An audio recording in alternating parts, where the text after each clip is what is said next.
श्री शिवाय नमस्तुभ्यम। किसी भी माह की त्रयोदशी तिथि को प्रदोष तिथि का व्रत किया जाता है और प्रदोष तिथि भगवान शिव को समर्पित है। यह तिथि मंगलवार को पड़े तो इस व्रत को भोम प्रदोष व्रत के नाम से जाना जाता है। धार्मिक मान्यता है कि भोम प्रदोष व्रत में कथा सुनने व कहने वाले को मोक्ष की प्राप्ति होती है।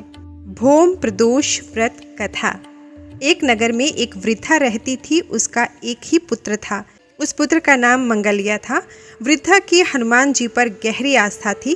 वह प्रत्येक मंगलवार को नियमपूर्वक व्रत रखकर हनुमान जी की आराधना करती थी। इस दिन वो न तो घर लीपती थी और न ही मिट्टी खोदती थी। एक बार हनुमान जी ने उसकी श्रद्धा की परीक्षा लेने की सोची। हनुमान जी साधु का वेश धारण कर वृद्धा के घर गए और पुकारने लगे, है कोई हनुमान भक्त जो हमारी इच्छा पूर्ण करे? पुकार सुनकर वृद्धा बाहर आई और बोली, आज्ञा महाराज। हनुमान वेशधारी साधु बोले, मैं भूखा हूँ, भोजन करूँगा, तू थोड़ी जमीन लीप दे। वृद्धा दुविधा में पड़ गई क्योंकि इस दिन वो न तो जमीन लीपती थी और न ही मिट्टी खोदती थी। अंततः हाथ जोड़कर बोली, महाराज, लीपने और मिट्टी खोदने के अतिरिक्त आप कोई दूसरी आज्ञा दी, मैं अवश्य पूर्ण करूँगी। साधु ने 3 बार प्रतिज्ञा कराने के बाद कहा, तू अपने बेटे को बुला, मैं उसकी पीठ पर आग जलाकर भोजन बनाऊंगा। यह सुनकर वृद्धा घबरा गई, परंतु वह प्रतिज्ञाबद्ध थी। उसने अपने पुत्र को बुलाकर साधु के सुपुर्द कर दिया। वेशधारी साधु हनुमान जी ने वृद्धा के हाथों से ही उसके पुत्र को पेट के बल लिटवाया और उसकी पीठ पर आग जलवाई। आग जलाकर दुखी मन से वृद्धा अपने घर में चली गई।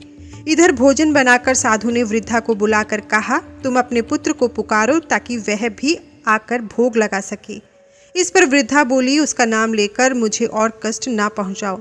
लेकिन जब साधु महाराज नहीं माने तो वृद्धा ने अपने पुत्र को आवाज लगाई।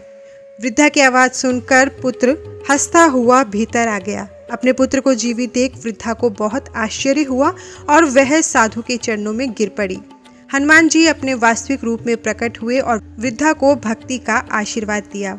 इस कथा का पाठ करने से भगवान शिव और हनुमान जी दोनों प्रसन्न होते हैं और भक्तों की मनोकामनाएं पूर्ण करते हैं।